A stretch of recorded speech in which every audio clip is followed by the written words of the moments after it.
Yeah, this is alive. I'm going to put a link up to anyone who wants to join me on the screen. I just always put that on there.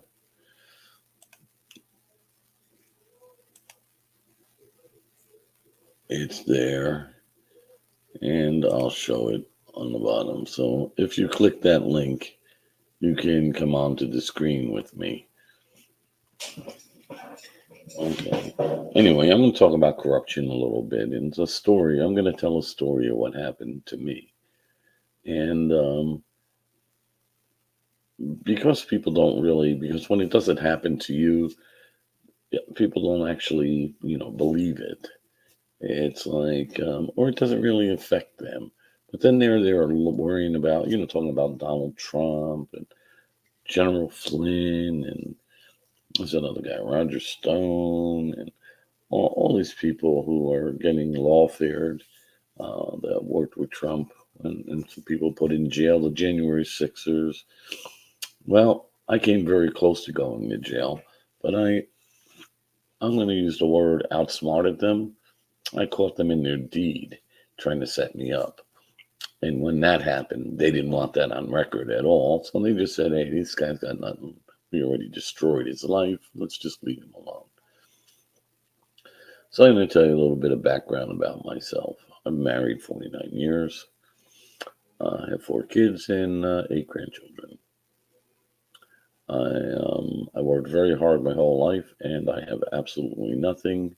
The state of New Jersey sent the mafia after me, the real mafia, and made sure I lost everything I ever had, and then tried to put me in jail when I tried to get something back.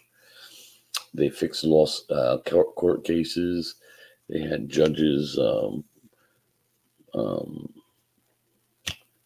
forge warrant of removals, made me lose everything I ever worked for, um, had me robbed of over 40, $50 million and left me with nothing on the street.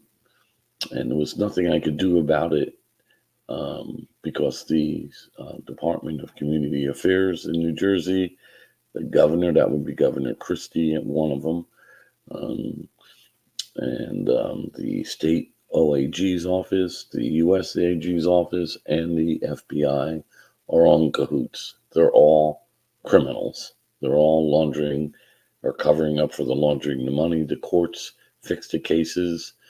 And so I'm going to tell you the story. And on the screen, I made a video. And it's from originally on YouTube. And it's copied over to Rumble. It doesn't have any views on Rumble, I don't believe. I just stuck it over there and I never promoted it at all.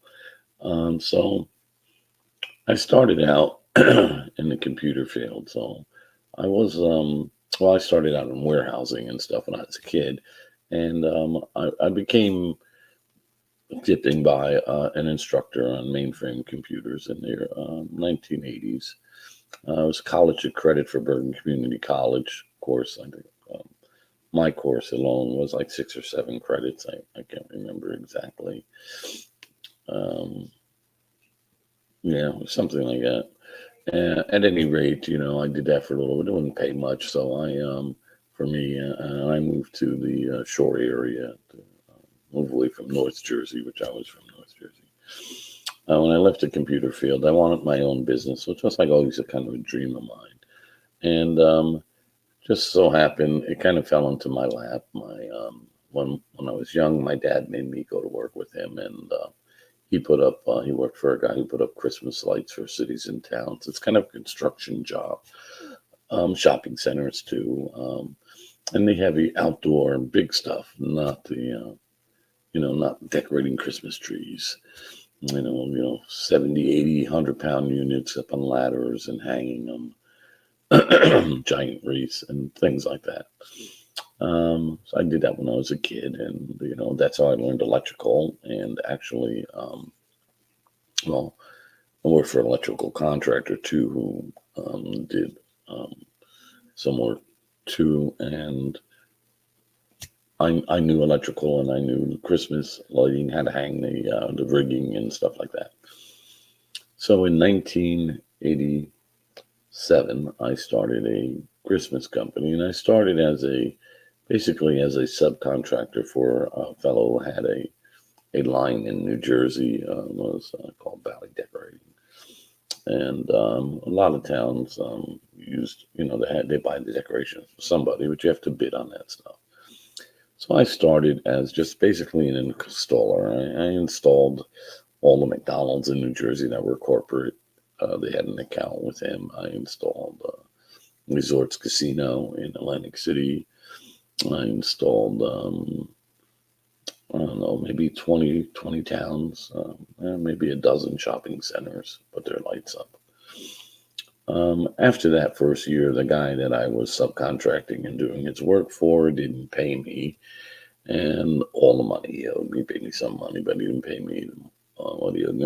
Almost put me out of business, put me in jeopardy of losing my house. But he went out of business, and actually, I kind of slipped in the door and picked up the Valley Decorating line. And so I started marketing, and I'm pretty focused when I was younger, and I started getting a lot of cities and towns. And so from 88, I picked up more customers in 89. And what I did in the springtime, so, you go, oh, I just did Christmas lighting. I also did flagpole work. I put up flagpoles, repaired them, and I put up like for people for grand openings or car dealers to stream or pennants that they put up or flags, banners. I did that work too. Flying balloons, helium balloons, and the rooftop balloons. They used to look like hot air balloons. They don't really use them anymore. Put them on the roofs, and I did. Now we have the inflatables all over the place, but these were like 30-foot units. I put up a 50-foot King Kong for promotion. I did all that kind of stuff. I'm very good at layout. I have a good eye.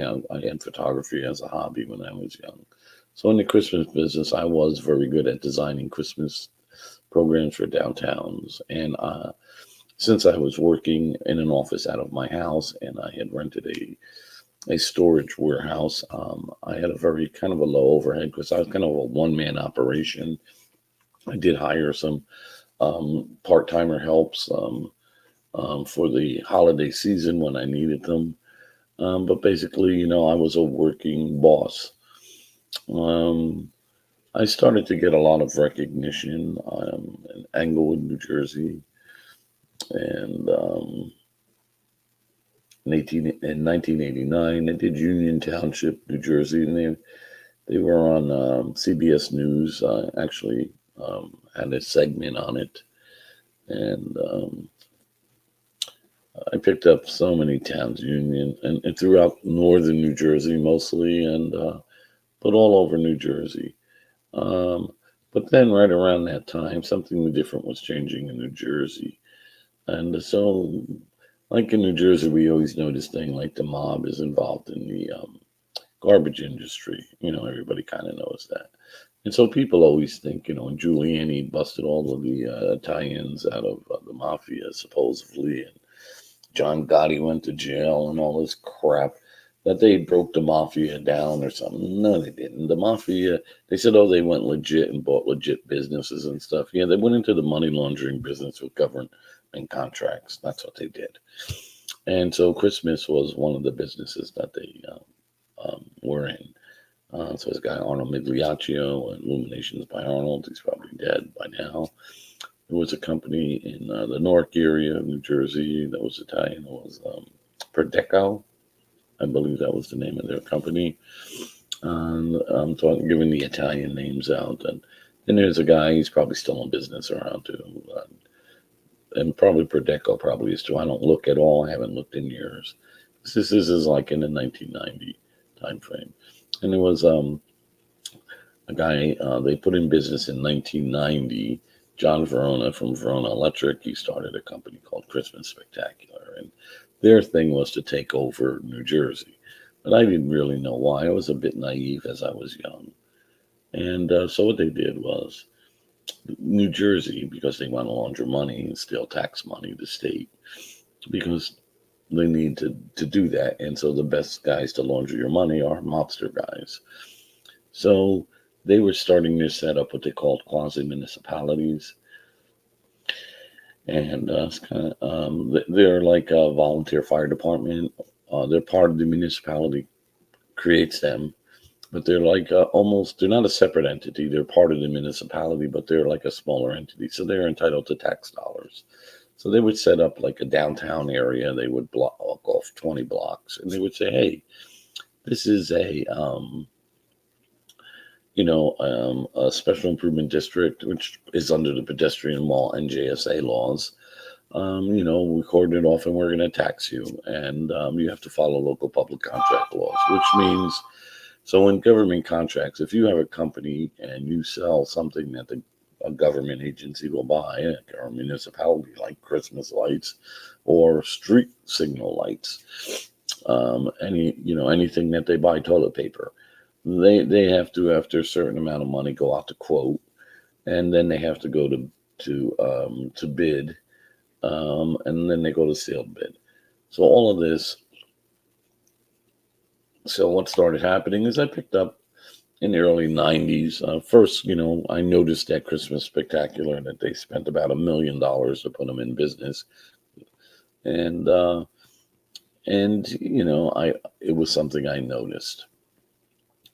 I didn't really have much to say to him. When I saw him Red Bank, I met him at a downtown Main Street show.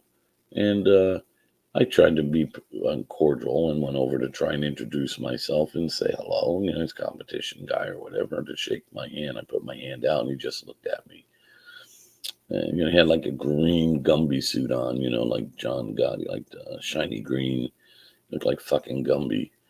So anyway, I don't take any offense to that. I know people are assholes and I don't really care. So I just ignored him. So what I did do, though, I stayed out of Migliaccio's area and Perdeco's area. I did not market in the Newark, Jersey City, Hoboken, Elizabeth areas. That's all where Perdeco was. I mean, he had a couple outside of there, but those were his main areas. I didn't mess around in there. Here's a Bloomfield too, and those kind of areas in that part of Jersey. And I just try to feed my family and do my work. And I had a couple of good anchor accounts. I had Englewood, I had Union, I had Red Bank. Just between the three of those accounts was over a year's salary from what I was used to. And so all of a sudden, though, I start getting threats from this guy Migliaccio in New York. And he's like the mayor of Little Italy. The Italians, pick their own little mayor. The Little Italy section of it's just mob guys. And, he starts telling me, you're stealing my customers thing. I'm like, dude, I don't know who your customers are. What do you think I am? I'm just trying to feed my family kind of guy.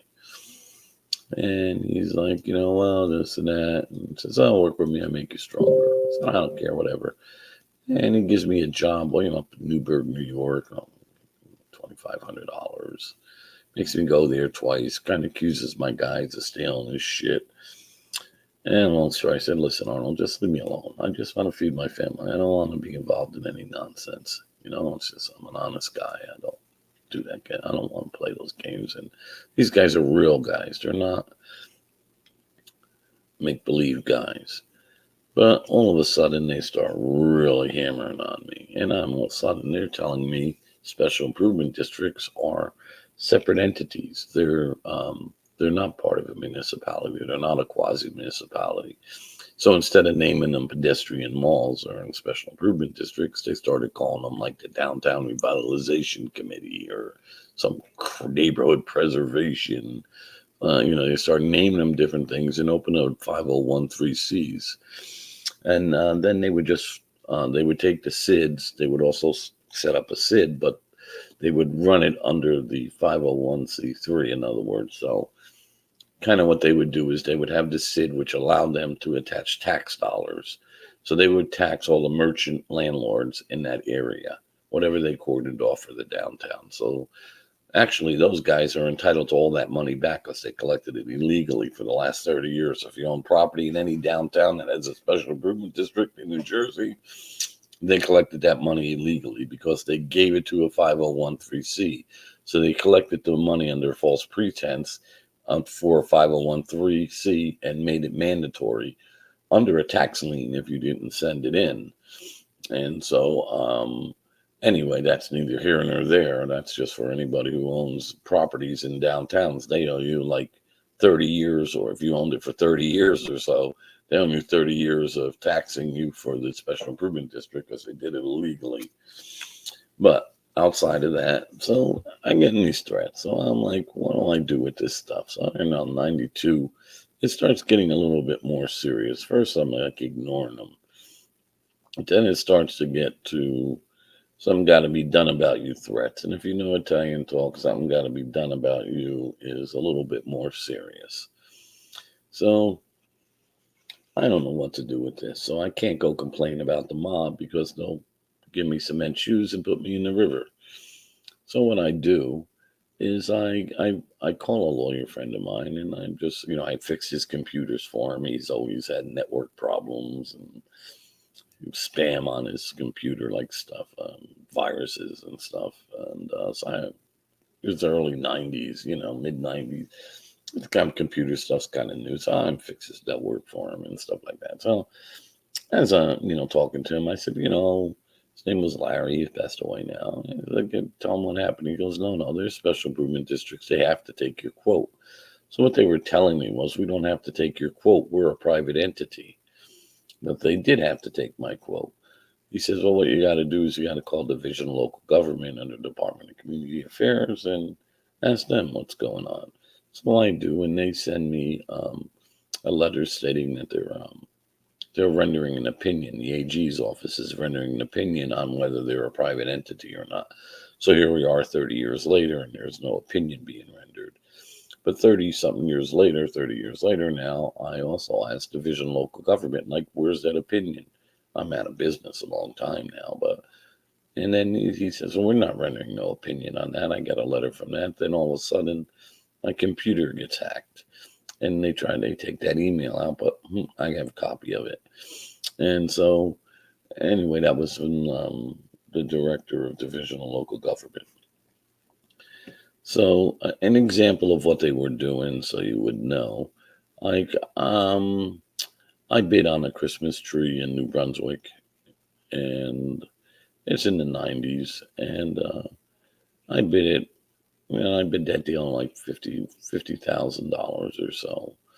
And they gave it to Arnold in New York and paid him a lot more money for it. And actually, he got the same tree that I was getting, which was a 50-foot tree and the other decorations in the town.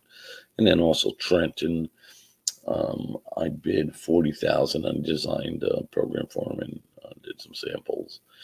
And I'm trying my best and trying to feed my family. And I bid $40,000. They funneled the money to a merchants association from the SID and their 501c from the municipality, and actually even used state money to a merchants association, so they didn't have to bid it, and paid him $150,000. And they stole my designs and my samples for him to copy to do the displays. And that was to show me how much in control they are. That's like a warning. In the city of Patterson, I won a 3-year bid under a sealed bid on a contract. And they asked for all this special aluminum brackets and special kind of garland on the lights and everything. And so I bid that, and actually kind of won the bid. It was like a 3-year bid.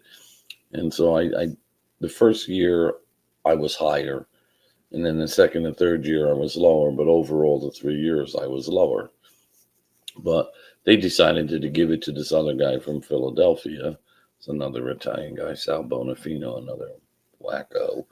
And he delivers these like bent up, broken decorations in the sealed bid. So I'm going like, hey, this ain't right. You can't do that. You're specking out all this. Where's the aluminum brackets? Where's this? Where's that? Oh, they don't care. So I went to the FBI because the state attorney general's office won. So I skipped ahead a little bit. I was first with I guess you would call it the state attorney general's office. I wrote a complaint in 1995. And I said, hey, listen, these guys are not following local public contract laws and their special improvement districts, and they're blocking me out of, they're blackballing me. And my work is excellent. I mean, towns are actually wanting me to do their work, but I'm getting locked out from the SID people, which is, so SIDs are set up by a company who sets up SIDs. Like, so if you live in whatever town, I'm trying to think, Newark, New Jersey, and they have 3 or 4 SIDs in Newark, New Jersey, because they have a lot of different shopping areas. And so what they'll do is just, we'll set your SIDs up for you. We know the laws. We set it up for you all. So we'll put a director in there, and that makes them control. And they'll do a lot of towns. So they'll do Newark, they'll do Jersey City, they'll do Bloomfield, they'll do Hoboken, they'll do, 20 towns. And in each town may have 3 or 4 special improvement districts, and they control the buying power for anything that the special improvement districts or anything they do to revitalize their downtown, which could be restoring an historic building or building a park or new sidewalks, and new lighting in the downtown, anything like that that goes to bid, they would control it, and it would go through their contractors, through the people who, the directors, and they would push everybody out of there. So in the Christmas business, they pushed out about 4 or 5 companies out of New Jersey, Display Sales, Riley's out of Pennsylvania. I can't think of me. It was 5. American Decorating, and his brother, which was an offshoot of American. It was some similar name. They put them out of business. Those 2 guys went out of business. I went out of business.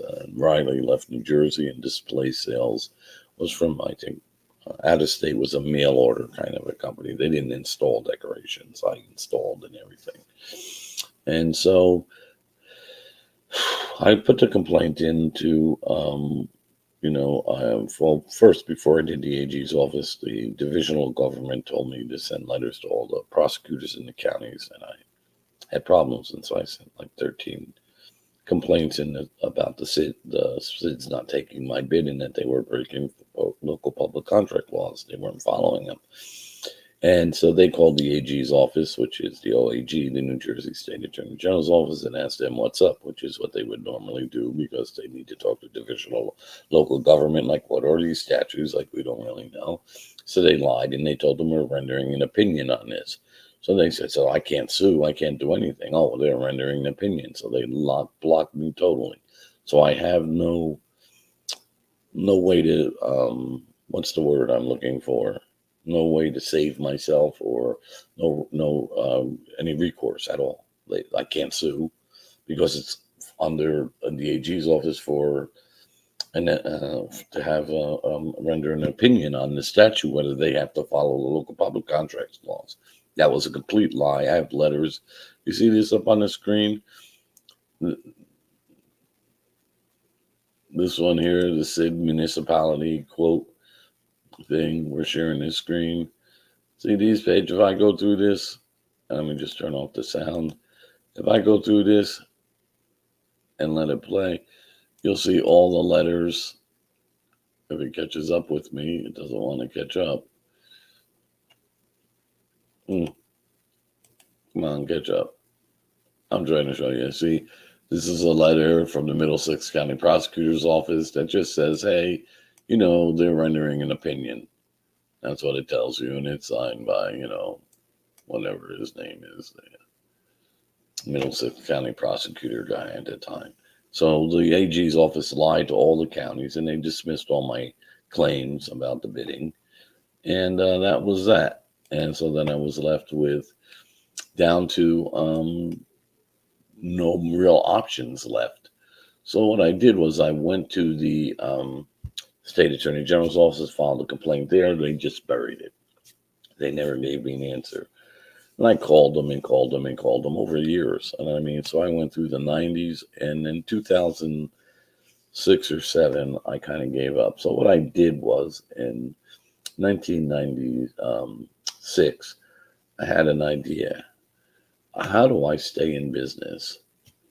And how do I, feed my family when I can't get, they took my anchor accounts away from me. Um, they're very powerful. They got people fired for helping me.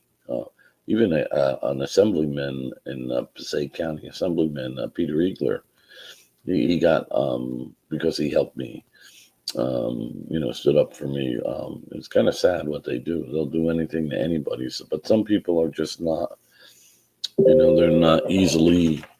There's very few, but there are in politics that will not yield to what's right. So you're going to do what's right no matter what. So what I did was, um, I wrote the letter to the complaint to the Attorney General's office. They just ignored it. So I asked them. I kept calling them over the years, and in 2007 is when I closed up. But in '95, I had this idea. '96, I thought, you know what? I had seen something out in Marion, Indiana, where they put some displays down the center medium of, had a green grass area and through the downtown of Marion, Indiana.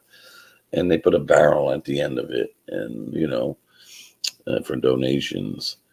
And I thought, you know what? I could do that in New Jersey in a major venue in a way and create like a Christmas drive-through park. And so I went to the Garden State Art Center, and that's about Peter Eagler. I think that was his name. I might be confusing him with somebody else. Good, no, that was Peter Barono. Peter Eagler, was the director there. At the time, it was run by the state, the facility. It's an amphitheater. It's a parking lot. And an amphitheater, it's the parking lot went around the amphitheater. And I designed a Christmas drive-through park for them. And I said, listen, how we'll do this is we'll charge admission and we'll charge sponsorship, kind of like a baseball game. You see all the sponsors on the wall, whatever, and they can give out their coupons or whatever when the cars come through to pay. And we'll give some money to charity. And so in '96, they said, well, we're privatizing this next year. Clear Channel's taking it over. So we'll do it in '97. I met with the Highway Authority, the Garden State Parkway. They said, yeah, Tony, Mr. Brittany, we love the idea because they were getting a lot of negative publicity, which is why they were privatizing it. So in '97, they put a director in there, a guy named Jason Stone. And Jason Stone didn't get along with the Highway Authority people. And he was only the 1 year, and they canceled doing the show for '97. So in '98, we did the show, and I had a Christmas supplier, a guy named Mike Howard. I don't remember the name of his Christmas company now. He looked like Danny DeVito. That's what I can remember about him. He was building Christmas decorations. So I made a deal with him to go supply the decorations, and we had the deal pretty much written up, but there were some open contingencies in my contract. Little did I know that they were slicking me because the mob guys knew I was there, and they don't want me to have anything. They wanted me out of business. Little did they know that I was just trying to do like 3 shows in New Jersey, and I picked the Garrett Mountain Park, which I had a contract for. I had a contract for Atlantic City also. They had them both canceled. But the Art Center in '98 went up, and it was a hit. They had $1.5 million in revenue. No one ever heard anything like that. And so if you figure of about a $200,000 or so cost of decorations and putting it up, it was very profitable, and I was a 1/3 partner in that. So there was the Highway Authority, there was the Clear Channel, which was is now Live Nation now, part of it, and they screwed me. They didn't pay me a penny. They made a back deal with my distributor and pushed me out, and they took it all around the country. Everywhere in the country. If you've ever been to a Christmas drive-through park, anywhere, it's from me. And people say, oh, you didn't patent it or whatever. Listen, I was just trying to make money And I was trying to get the mob guys off my back so I didn't have to rely on the cities and towns. In the meantime, I still fought for where's the decision? Where's the decision? Because now I'm screwed. Now I'm down from 66 towns doing on an average business with down to like 10. And now, and they're smaller accounts. I mean, I'm still doing the flags and banners. I opened up a sign shop. I'm doing vinyl lettering and making T-shirts. I mean, I'm doing whatever I can to survive. But these guys don't stop. So now I get a job out in Hershey, Pennsylvania to do Hershey Park's drive-through park. So now they're doing the drive-through park. So it's Six Flags doing drive-through parks. Thank you, Tony, for giving everybody Christmas drive-through parks. And so I get out to Hershey Park and I put up their show for them, and it's and just an installation job for me, and it's $120,000. It took 6 weeks to put up. They paid me like $60,000 up front. Like they gave me 30, and then another 30 that I had to settle for with them, and they never paid me the rest of the money. Because it's all connected. So if you think Hershey Park's not connected to Sony, which is Clear Channel, which is Live Nation, they're all connected to each other. And so it was this setup to make me lose money and kind of put me further in debt, so I got to be the only guy that it cost $10,000 to bring my kids to Hershey Park one day, because that's what it cost me, and they don't care. They're animals. So then after that, I just kept going and, down a few customers. I lost my house. I had a fire sale my house. I tried to sue Clear Channel, but the judges fixed the case. They take evidence out, lawyers. Pitney and Hardin was the firm they hired, which is a top 3 law firm in the country. So they don't have a number 1, 2, or 3. They just have the top 3. And that's who Clear Channel Sony uses. And obviously, I went through 3 lawyers. The first lawyer, all my records, everything disappeared out of his office. The second lawyer quit as soon as he heard they hired Pitney and Hardin. And the third lawyer just sold me out. His name was Suarez from Fort Lee. He was the mayor. Anthony Suarez. He was the mayor of Ridgefield Park. I knew a lot of mayors. I knew a lot of everybody in the state. A lot of people. I gave presentations. I also had corporate work for McDonald's, all their flag and banner work. Used to put the banners up on top of the McDonald's. They don't do it anymore. And because they get a 10 to 15% increase in traffic when they do that. And I did. Roy Rogers, which is a roast beef chain out here, but Hardee's bought them out and kind of banged them up. And Exxon, all their corporate flag, all their gas stations in New Jersey, I did their flag work for. So I was trying to survive, but I was, focusing. And I said, you know what, I'm just going to focus on the Christmas thing because I'm in too many directions. I had to close the sign shop. I just couldn't keep everything going. And, I'm just one guy, and so what I did was, after the lawsuit, here's a funny thing, and I'm in court with Clear Channel. And I don't know. I think, school teachers got to be the dumbest assholes in the world, public school teachers, because somehow I wound up with a jury with all women school teachers. I think they're stupid, honestly. I don't understand, but whatever. Because it was kind of obvious. I told them right from the beginning what they were going to say and what they were going to do. And I showed them in deposition that it wasn't there. But they still, they're not smart enough to figure the game out. So anyway, I came back from lunch early during the court's case. And then, the door was open for the courtroom. It's a small courtroom. And the stenographer has her back to me. But she just runs a tape recorder. But she has her back to me, and she's talking to her girlfriend, who's looking right at me as I walk in and I sit down. And she's pointing to me. She's telling her, they're screwing this guy. She's telling her girlfriend. She knows, she's the stenographer. She knows that they're screwing me. But she doesn't say anything. The jury doesn't know because they're just stupid, right? But the stenographer knows that they're locking out evidence. They're doing all these things. The whole Ocean County courthouse, because it was the biggest case in there, they all knew I was getting screwed out. You know, so it came out after that because they had a counterclaim. First, they were saying I was an employee, which was a lie. That was in deposition. Then they were saying I was a subcontractor, which that was a lie. That was in deposition. Then they admitted during the trial that I was a partner, but they said I defaulted. So they had a counterclaim that said if the jury finds me in default, that they win. I don't know how, that I have to pay their legal expenses. So the jury comes out and says, yeah, because now they admitted there was a contract. So they go, well, yeah, there's a contract.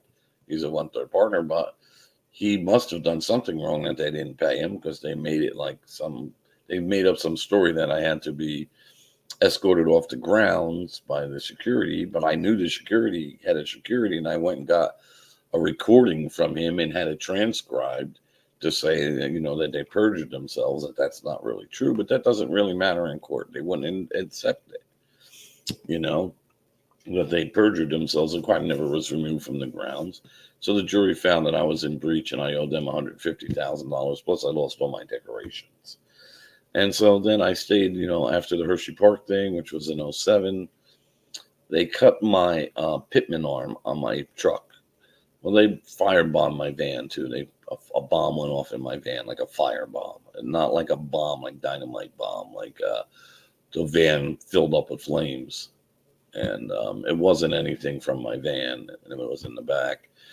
And I jumped out of the van, and that's that story. I said to the prosecutor, like, they tried to burn my van. Did you see who did it? I'm thinking, dude, did you just come out of kindergarten? If I seen who did it, I wouldn't have gotten the van and started it up. Do I look stupid? Like he said, if you don't get out of my office, I'm going to remove you physically. I thought, yeah, dude. Then I saw that guy years later working in the schools. So yeah, that's the guy to put near kids. He's got like an IQ of 70, but it's okay. Ask me if I seen who did it. He's like, if you didn't see who done it, we can't do nothing about it. Really? Well, it's kind of obvious who did it, dude. No one's helping me. So the state attorney general's office sent the mafia after me. Department of Community Affairs, they're laundering billions of dollars a year out of New Jersey. No one cares. Not one person. No one's even going to watch this video and care. No one cares. They're in the Donald Trump thing. They're in this. Donald Trump ain't going to even get in office. I doubt it very much. And if he is getting in office, he's going to compromise you. Trust me. Yeah, he's going to pick General Flynn as his vice president because there's a little something going on there that he's going to have to take Flynn. I'm just telling you from common sense. Watch it. It's like easy. It's like putting patterns and puzzle pieces together. It's not really difficult to understand. Everybody has their own views. And I could be wrong about that. The story I'm telling you is what happened to me. So even after, then I said, when they cut my pitman arm, that was serious. Pitman arm controls your steering, and it's a really thick piece of metal. They cut it right down the center, a clean cut, almost all the way through, so that when I was driving, it snapped. The only good thing, and God was with me, was I was only going 5 miles an hour when the pitman arm snapped. I was pulling into a Wawa to get a coffee. And so I just went up on the grass and stopped the truck and got out. So a pitman arm cut in half. So I thought, these guys are trying to kill me, because if I was going 60, 70 miles an hour on the highway, I would have killed myself and maybe some other people. And they don't care if they kill other people. They don't care about what they do.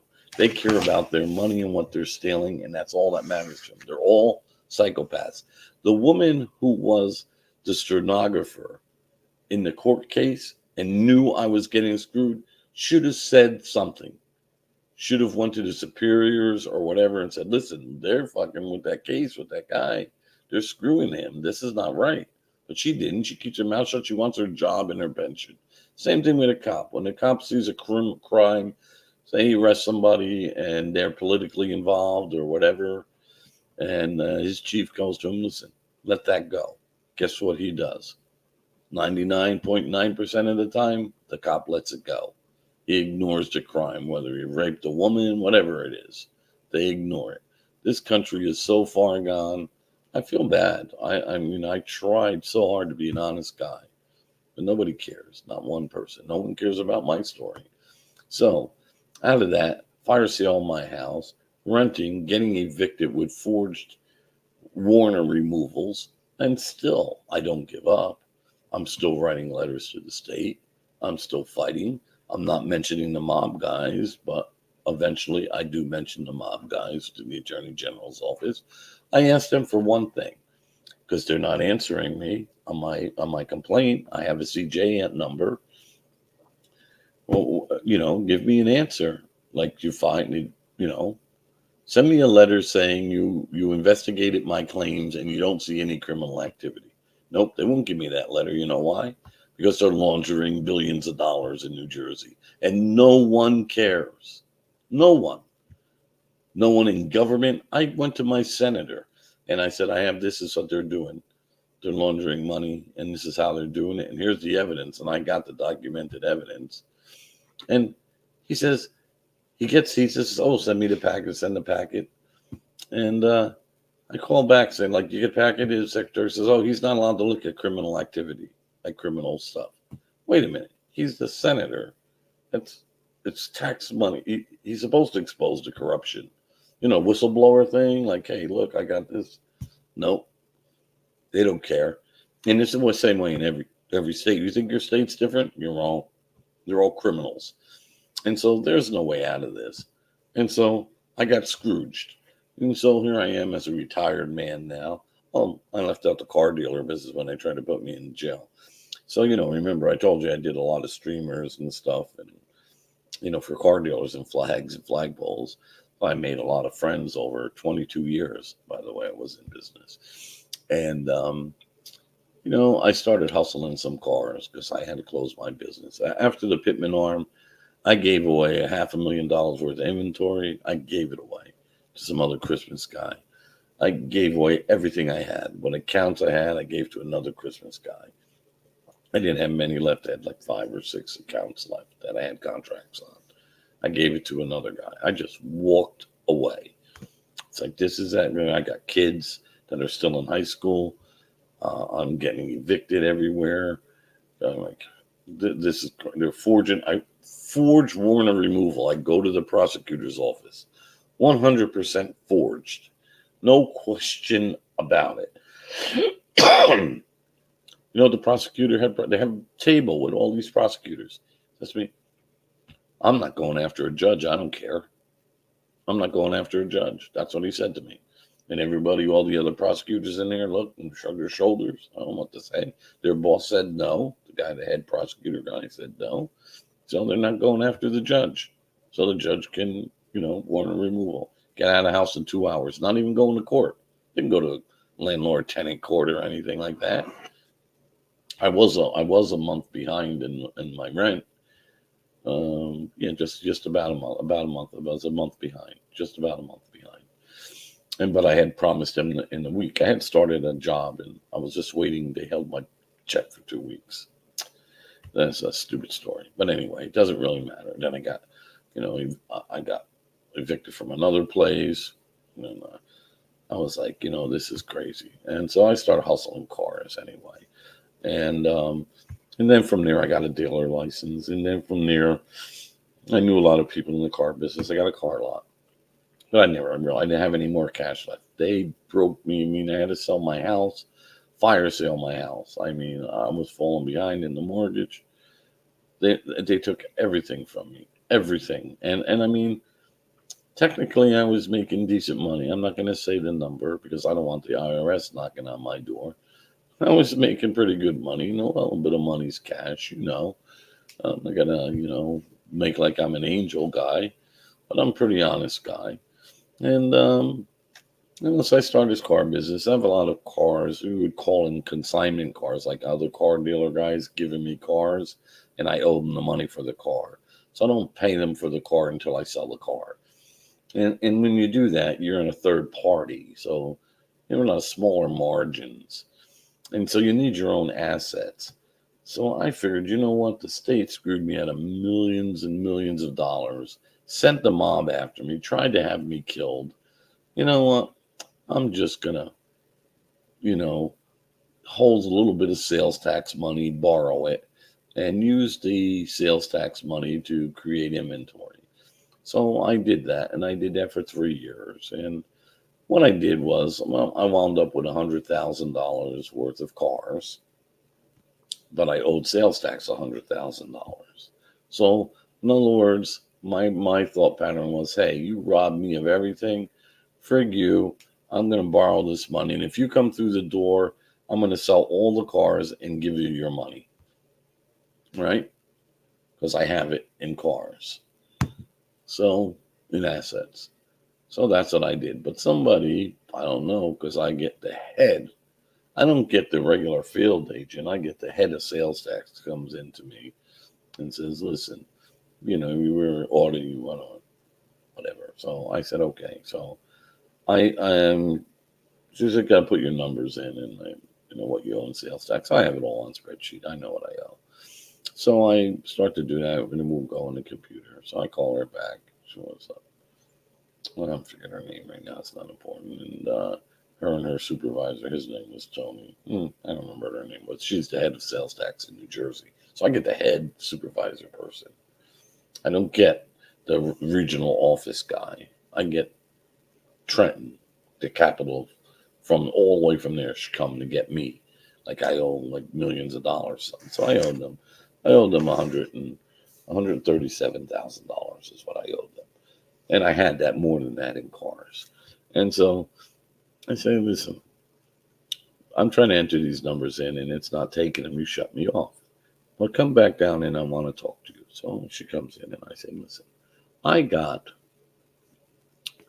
owe you this much money, but I have so much, I want to just give you the money and I want to go bankrupt. I just want to pay you the sales tax and go out of business. I don't care anymore. I'm tired of fighting. I had a fight with the state. I take a letter like this, not this letter, but one of the letters from one of the lawyers, and I show her, listen, I had a big fight with the state. They're laundering money. They've been after me for a long time. I don't want to fight anymore. I just want to be left alone. I have nothing left. Just leave me alone. Take the money and leave me alone. So she's, oh, thank you for telling me this story. And I gave her a copy of a letter with the CJ number on it. That's criminal justice number for my complaint. So she knows I'm telling her the truth. And I kind of hint that, listen, if you start messing with me and trying to set me up, I'm going to use this. And because I've been sending them letters, I never stopped. I want the letter, when they're rendering the opinion that that's legal to set up a 501(c) and mandatorily tax everyone to make them a member and then not use any quote or accountability for the money. I want to see where that's legal. Show me. They can't. They won't. So anyway, she leaves. She comes back the second time. I told her, and she takes my numbers with her because I can't enter my numbers. She takes them with them. She takes pictures of them with her phone of what I owe in sales tax. Because I just really just put the 3 years, I put them all together. I put year, what it was, 16, 17, and 18. And it was, well, the 3/4 of 18. And so I just put them on a sheet of paper, gross sales, sales tax, taxable amount, how much sales tax, non-taxable amount, whatever, for each quarter on a piece of paper. I had three pieces of paper. She took pictures and she leaves. The next week, the local guy comes. So they're right down the road, 2-3 towns down, is an office called Galloway Sales Tax Office. And they send this guy, Mr. Cosgrove, in. He's a Redished guy, comes in. Pacing around in my office, we talk a little bit. I talk a little bit about what happened with the state. Now I don't want to fight anymore, and I just want to give him the money and go away. I'm not making money here really, and I don't have any money, and it's hard. You need a lot of money to be in a car business. Use car lot.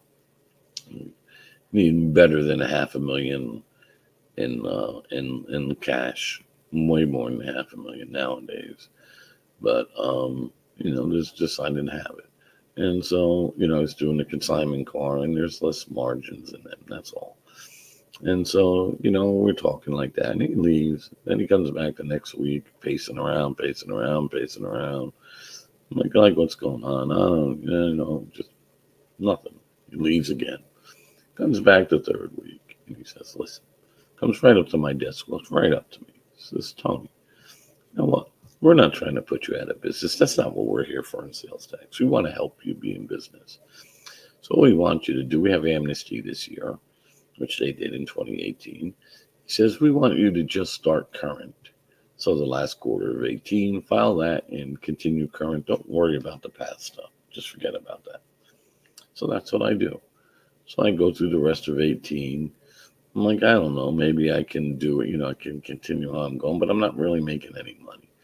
So come 19, a lot of guys here, and I got sales tax trouble. So now they're starting to pull their cars off my lot. They're afraid they're going to lose their cars to sales tax and a confiscation or something. So now I got where I had 50 to 100 cars on my lot. Now I'm down to like 15, 20 cars on my lot going into through 19. So I'm like, hey, by September of 19, I closed that dealership up. But I want to keep my dealer license, and I want to get a small office where I started, where you can do 2 cars. And I go right back to the place where I started and originally had my license before I had the lot.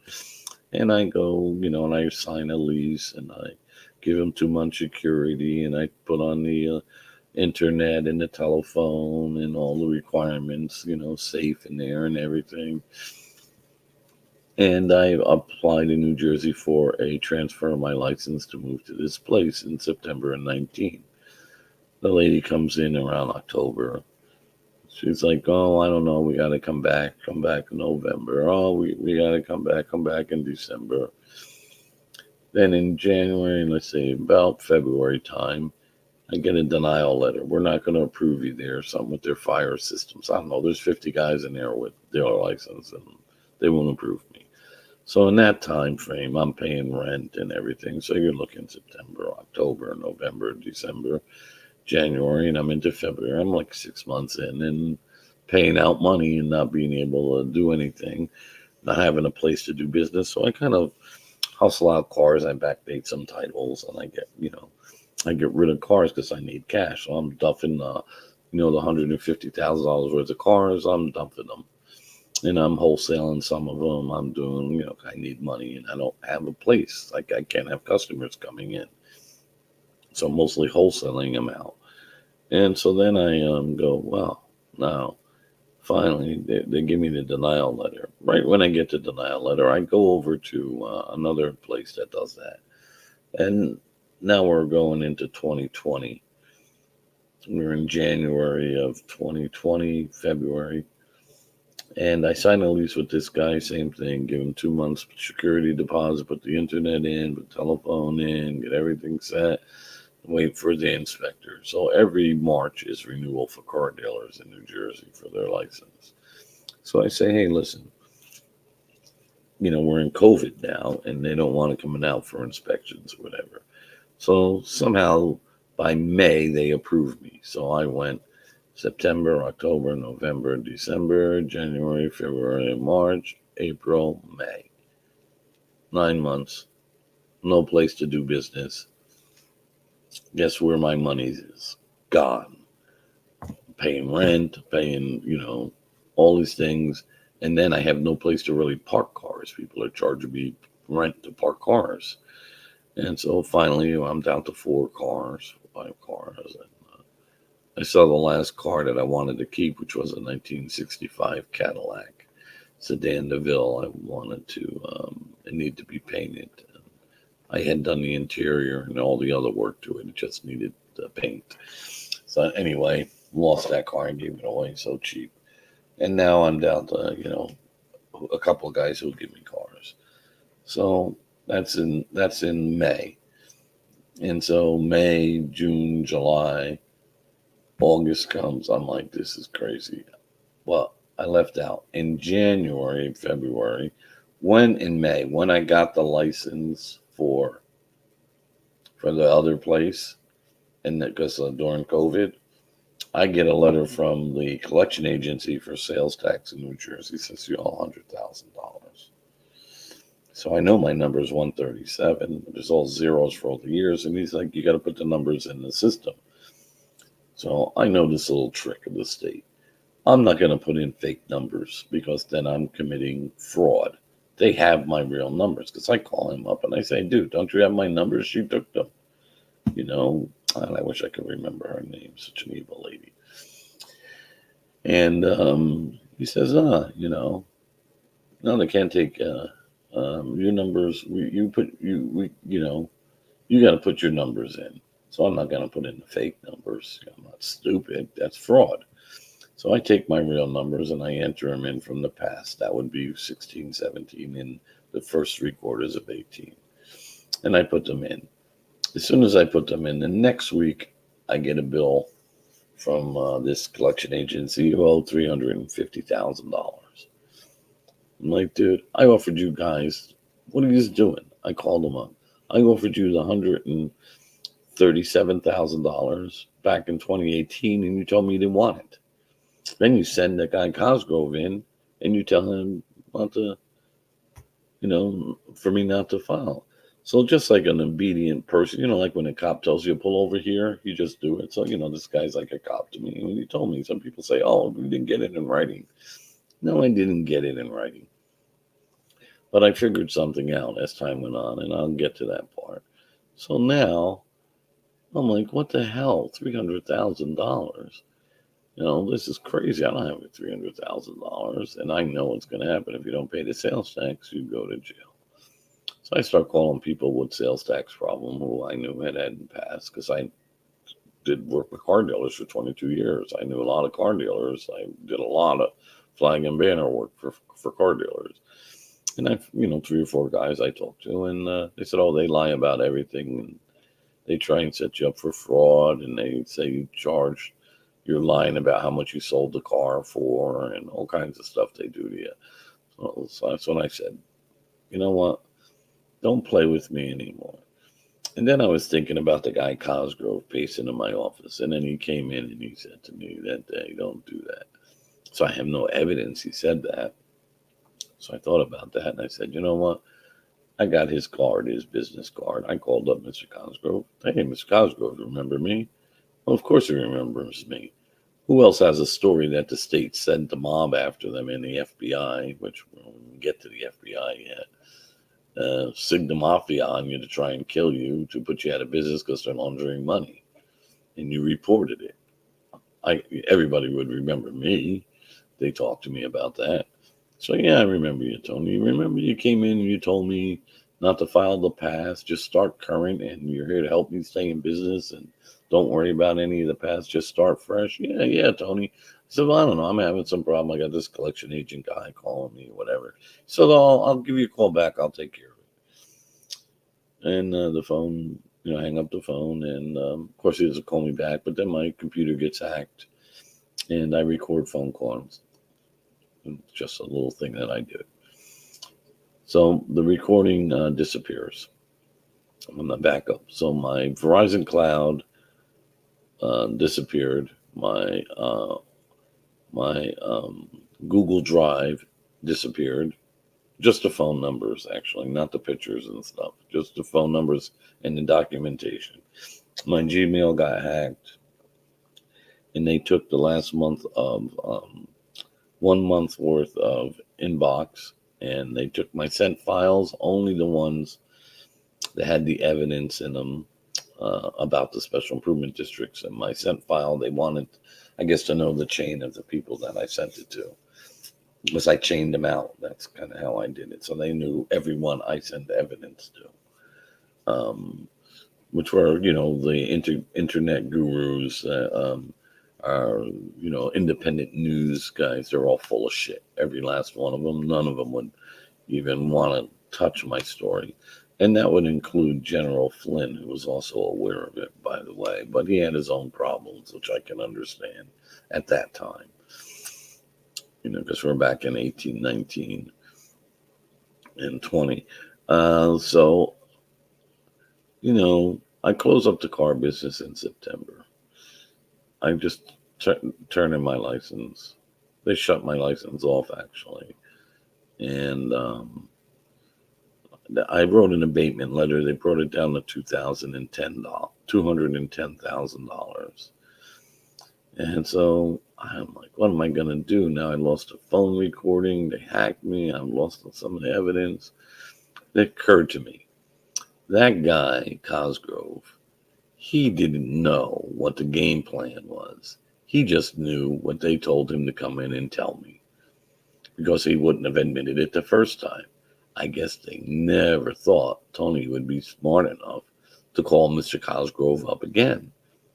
And I called him a second time and had the same conversation, and he admitted again that that's what they instructed me to do. So now I got that one. I put on a stick right away, that recording. And I still have that recording. And then I go, so I'm like, I hired a sales tax company, a tax company, and they're not doing nothing. And they're like, we're going to the AG's office in 5 days. They want $3,000 a month from you or whatever. So this is, I find this little stupid thing out from one of the guys in trouble with sales tax. If you owe over $75,000 in sales tax, that's a second-degree crime, 2 to 5 years in prison, plus whatever other stupid charges they can put on you, like defraud or whatever. But they didn't have defraud on me. So they have to prove that you didn't want to pay the money back. So this is so crazy. So the guy admitted it again to me. So I have that on stick. But I have this, I'm going to the AG's office, and I know what that is. It's give us $3,000 a month or go to jail. Go to jail. And I don't have a get out of jail free card yet. So I'm thinking, here I am, 65 years old, 66 years old, and I'm going to go to jail for 2 to 5 years for sales tax. And I offered him the damn money, and that can't be legal. So I go, I don't know what to do with this. I'm going crazy, and I'm thinking, I'm not really the jail kind of guy. Just not in the mood for it. I'm too old. I'm not young. I don't want to fight with people. I don't want to be with maniacs.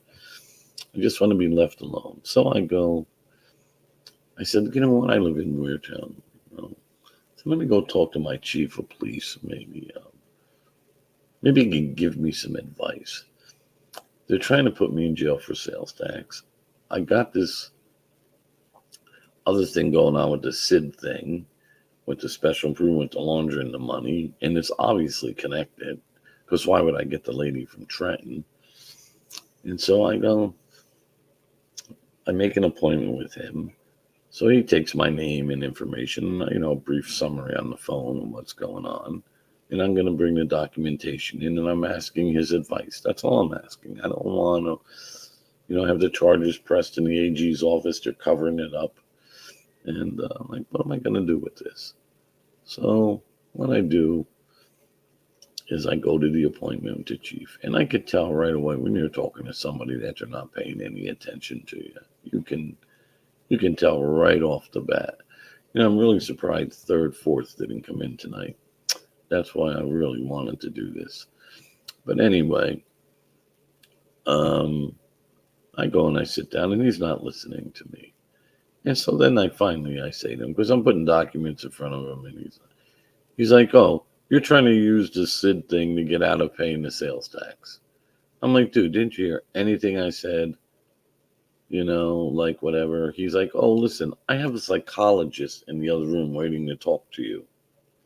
So this dirtbag chief of police in my town, what he did was, when I called and made the appointment, he grilled, there's third, fourth. I knew you were going to be coming around. No problem. I have something for you in a little bit. So anyway, this chief of police has a psychologist to talk to me. So he called the AG's office, the state AG's office, or the FBI, and asked them who I was. And they said, he's a nut. They don't want to tell the, they're not going to tell him, oh, yeah, he's right, So I was like, you know what? Screw you. So I told the lady, listen, there's nothing wrong with me. I have the evidence right here. Look. This is the evidence. This is the documentation. All I want is a letter from them saying there's my complaint. They look into it and it's legal. That's all they have to do, and I'll go away. Write it, put it in writing, but no one will put their name on that because it's not legal what they're doing. So I leave the chief of police office, and I don't know what to do. I go to Red Bank, New Jersey, and there's a secret FBI agent building there, and that's like not open to the public. In other words, so I go in this building. There's nothing, no sign, FBI, nothing, but it's on the Google Maps thing, and I'm looking. There's no marquee. There's no nothing. So I see somebody walking out. I said, "Where's the FBI office in here?" And they're like up on the fourth floor, and it's one of those fourth floors where the whole center of the offices are all around the outside, and so it's a big from the fourth floor, like you can look over a railing and see down into the entrance area, atrium, whatever. And so I go up to the fourth floor and I'm looking. There's no signs on any of the doors. Like cameras on all the doors and key cards to get in with a bell on there. So then I start walking down the other way and I'm looking. Maybe I missed it. No, I go back to that door. When I go back to that door, I'm just getting ready to ring the bell because I figured maybe if I ring the bell, some asshole will come out. And all of a sudden I turn around. I don't know where these guys came from, the sky or whatever. There's two FBI agents standing behind me. So I start talking to him. So the one guy's the talker. The other guy is the guy watching me. And he's a little shorter guy. He's off to the right. So he's watching me and my actions. And this other guy's trying to convince me that what I have is just not a crime. So I said, listen, don't you I have all the evidence. And because he's not looking at my paperwork, he's just listening to me talk like you are. And he says, finally, he sees that I know what I'm talking about and what they're doing is illegal. So he says, we'll give you a meeting, So he gives me the phone number to the Red Bank office. Just so you know, I'm not lying about the Red Bank office. You see, contacts, Red Bank. You wouldn't have this number. Nobody has this number.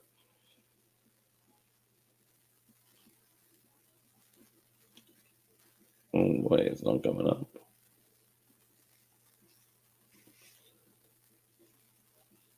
Maybe I put it under just FBI.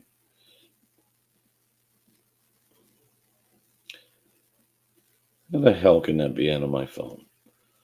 Fuckers. I just can't. It just can't be. Let me do F. FEMA. Oh, I worked for FEMA for a little while. Yeah, they took the number out of my phone. That's pretty funny. That's just really funny. Because I had to. All right, never mind. Doesn't really matter. They're into everything. So I am on the FBI watch list because I reported corruption and whatever.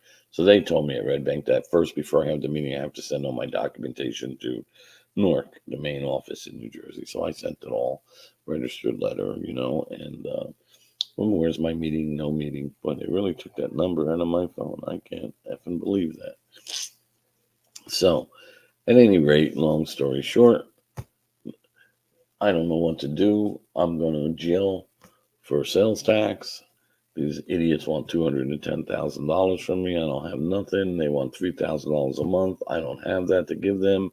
So the alternative is, when you go to the OAG's office of Attorney General and State, they say, give us $3,000 a month or you go to jail and I don't have a get out of jail free card.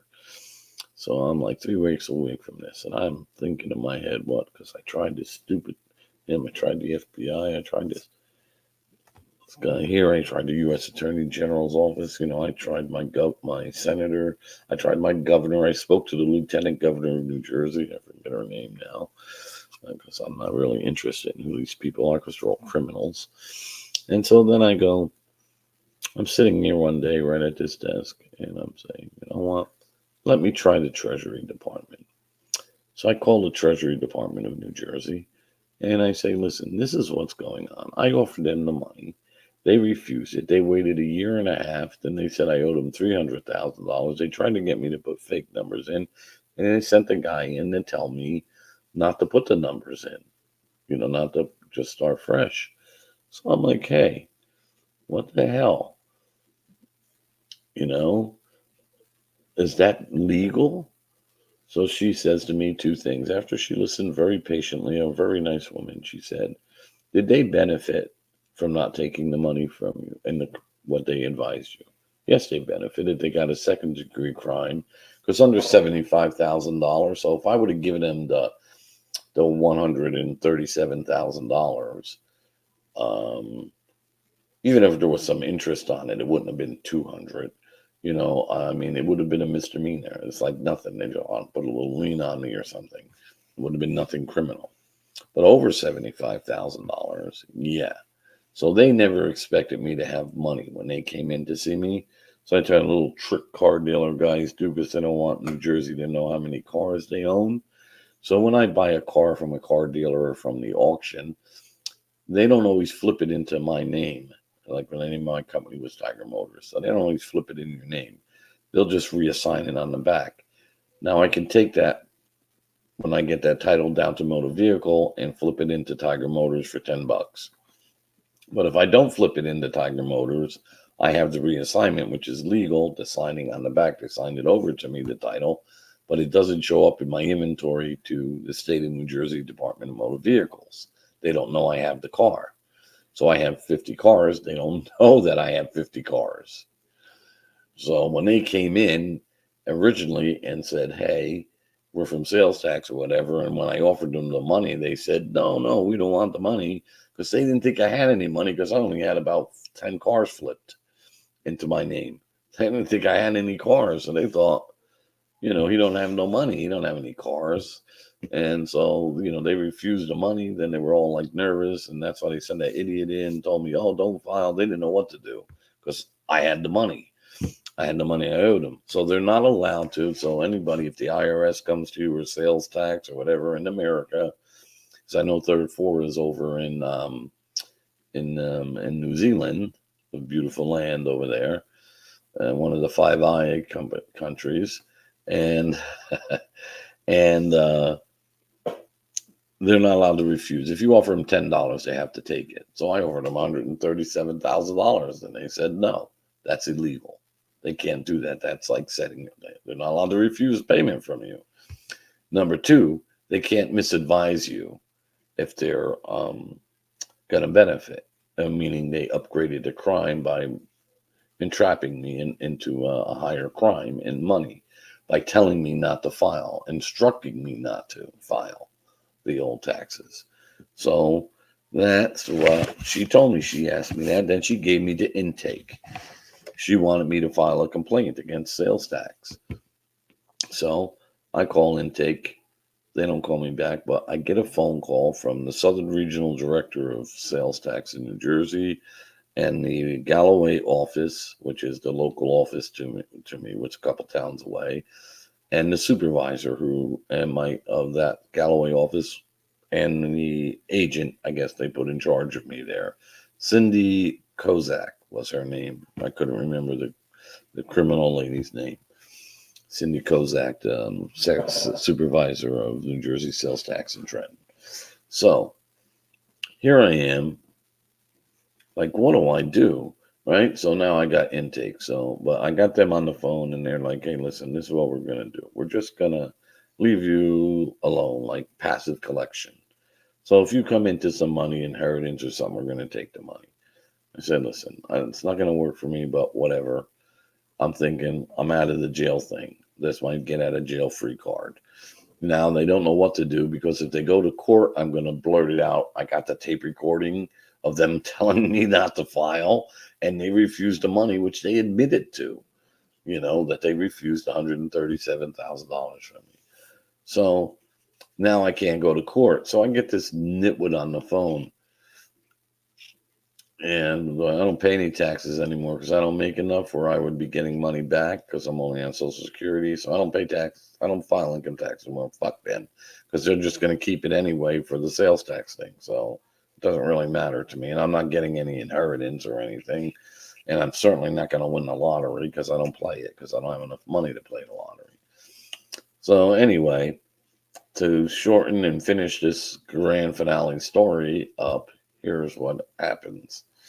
Intake calls me up, and he's already talked to sales tax. So now he's telling me I don't understand the English language. In other words, when Cosgrove came in and told me, listen, we're here to help you. We want you to start over. We have amnesty. He didn't say the words, you don't owe the money anymore. You misunderstood what he said. I said, no, dude, I understand English language. I mean, and he said it to me 3 times. He said it to me in person, and when I questioned him on the phone 2 times, and I recorded him, he said the same thing. I said, listen, I am so tired of talking to people with low IQs. I can't. I'm done. You went and talked to sales tax already, and you're making up a story like that's not what he really meant. And I'm sure Cosgrove, to keep his job, would say, no, that's not what I really meant. But hey, anyone listening to somebody tells you, listen, don't file any of the back taxes. Just start fresh. We're here to help you. And that's what we want you to do. And you do that. And I didn't have it in writing, but I got it in a phone call. That means don't worry about the past. Don't file that. Just start like you just starting now. So, long story short, I hang up. Well, he gets mad when I say low IQ people. He says something in the intake guy. Are you saying I have a low IQ? I said, no, I just think you're a little on the slow side, dude. Just, you know what? Leave me alone. That's all I want. And so for the past 2 years, they've left me alone.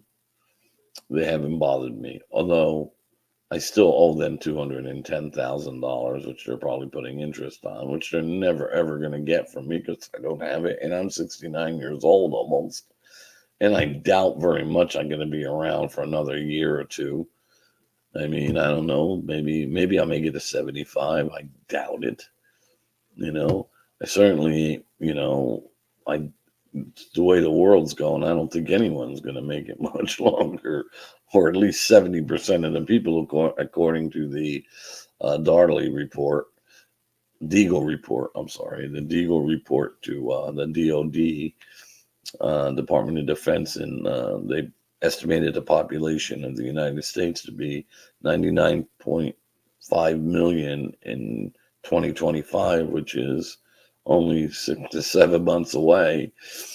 So I guess they plan on killing a lot of people very shortly. I just think they might be a little bit behind schedule. But, any rate, that's my story. I'm out of the Christmas business. I was one of the best Christmas decorators in the country. And if you've ever been to a Christmas drive-through park, I hope you have pleasant memories from that. And you can remember that was from me, because there were never any around ever before. Not before 1998, there was not. And that's when I did the first one. And Clear Channel, Sony put that all around the country, my idea. And technically, they stole my idea, and they didn't pay me. They probably, that's probably worth $150 million to me from Sony. But of course, I'll never get a penny. So my only wish in life is that all the people who robbed me and all those mob guys that the state made millionaires, multimillionaires, by funneling for them, laundering the money for them, I wish that they would give me what they owe me and what they took from me. I don't want anyone to give me charity. I don't want anyone's charity feeling sorry for me. I want the criminals who stole from me to give me back what they took. And that's my only wish in life, that I care about that. I don't really care about anything else. I mean, I care about my family and stuff. I don't mean in that. I mean in all of this mishmash for the fucking 30 years of suffering, and for assholes threatening my life and taking everything I ever worked for away from me and make me a homeless motherfucker. Yeah, I don't care what happens to any of them assholes. I want them to give me back what they took from me, and some. That's my spiel for tonight. Third floor. So are you still around? It says there's one person there. I had a little idea about something. I'm very intuitive, dude, don't you? Are you there? Be away from your work for a second. He's not going to go away from his work. Damn it. Third four. Anyway, third four is one person in here, I think. I don't know who the other person might be, if there is someone else and it's not third four. Yeah, hey, give me a like on my video. It's not going to count anyway, but I just want you to give me a like. So, I'm an intuitive guy because I'm going to make fun of you a little bit here now. And, and I paid attention that you told me you're listening to me for 2 years and, almost 2 years or whatever. And, and I thought about that and I thought, he's in New Zealand. I'm like, how did he get to me? I was talking to this girl, used to be within the Matrix. She was in Australia, she said. She, pseudonym, her nickname was, and in the Matrix on YouTube. And he's now the MG show on Rumble, actually. Pretty good show. Yeah, 2 years or so. I'm wondering, listen, just out of curiosity, because you work with computers and websites and stuff like that. Isn't that what you told me, right? You do? Computers and stuff like that. So I'm wondering, are you connected to are you connected to any intelligence agencies? Yeah, I know you do the computer stuff. Are you connected to any intelligence agencies?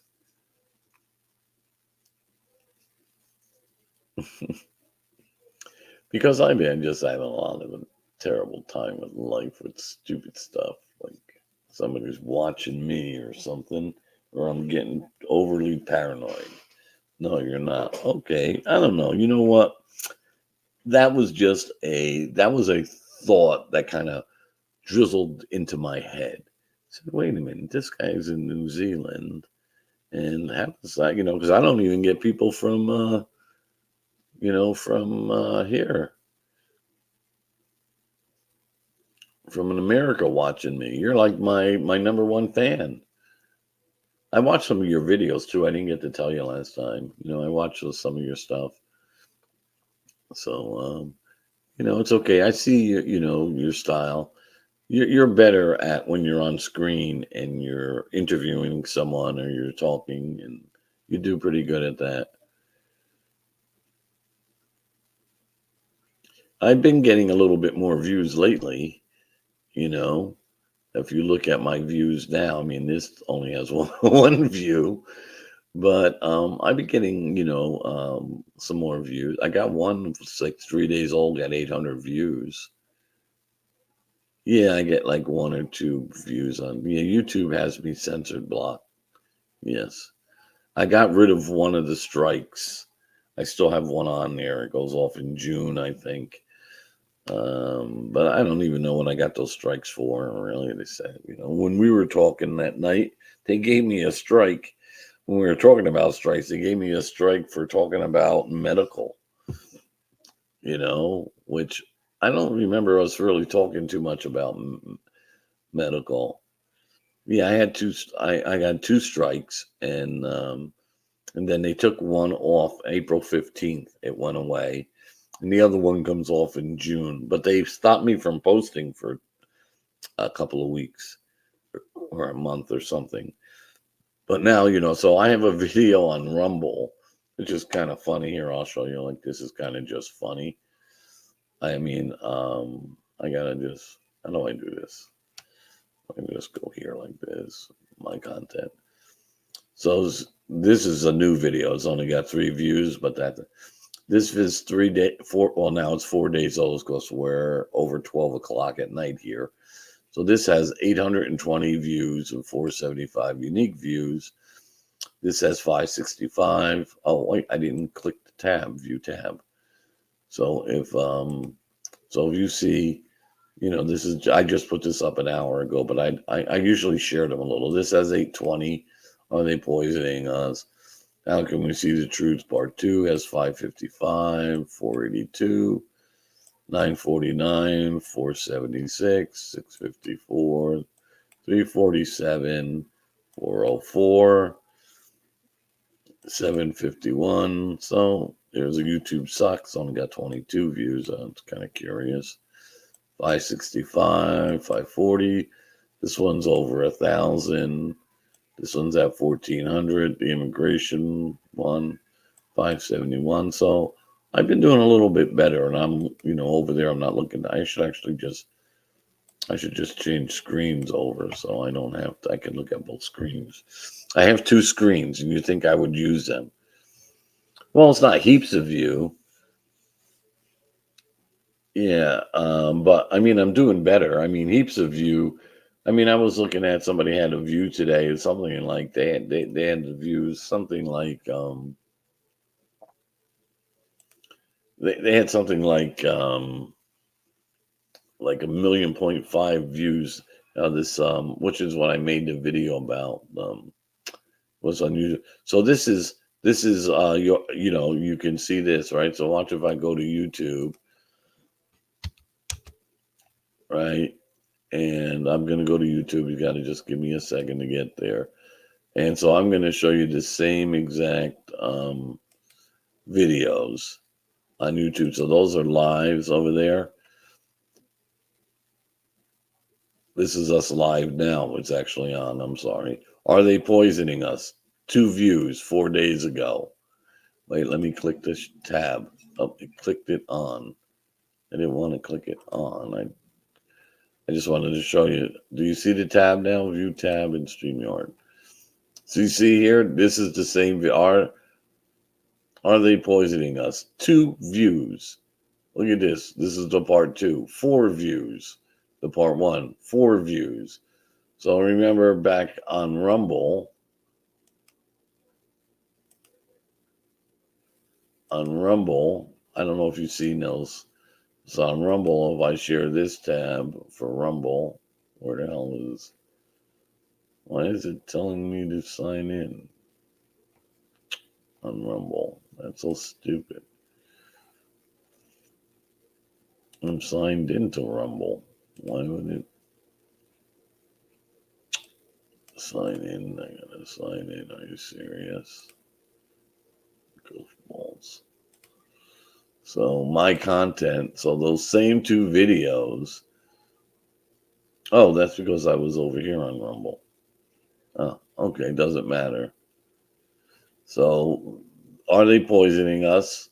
4 days, 820 views on Rumble, right? What's going on here? I didn't turn that off, the share screen.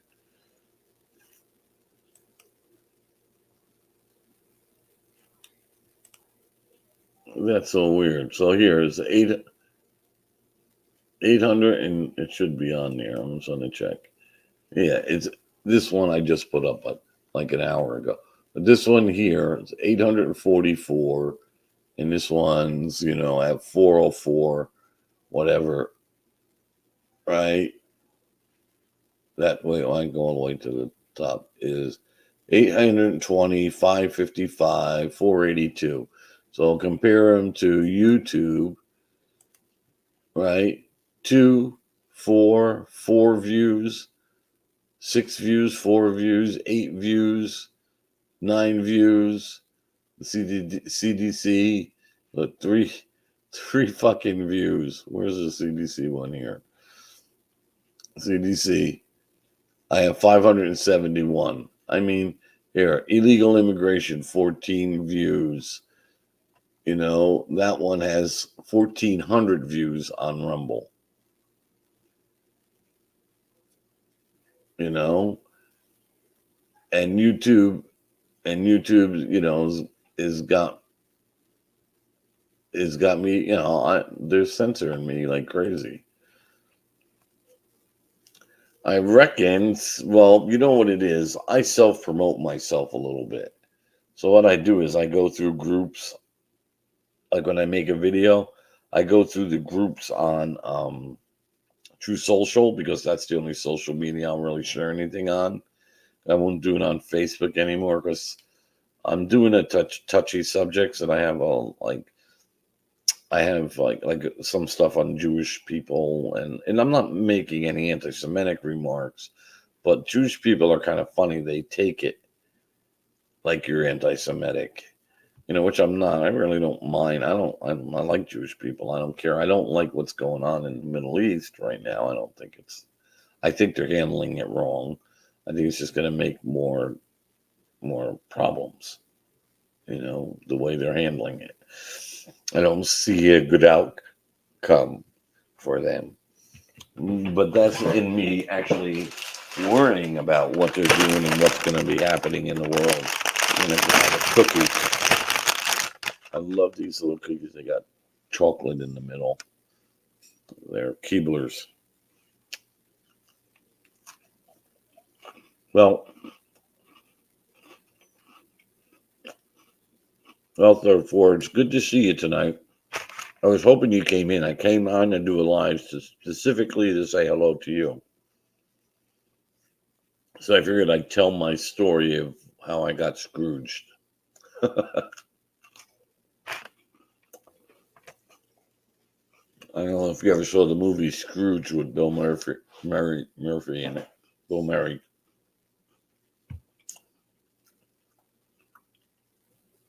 So I'm going to call it a night.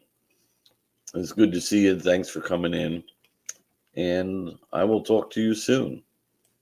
So I guess you're working, whatever you're doing.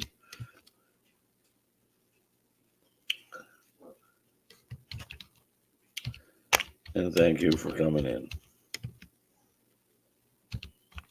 I'm going to write it.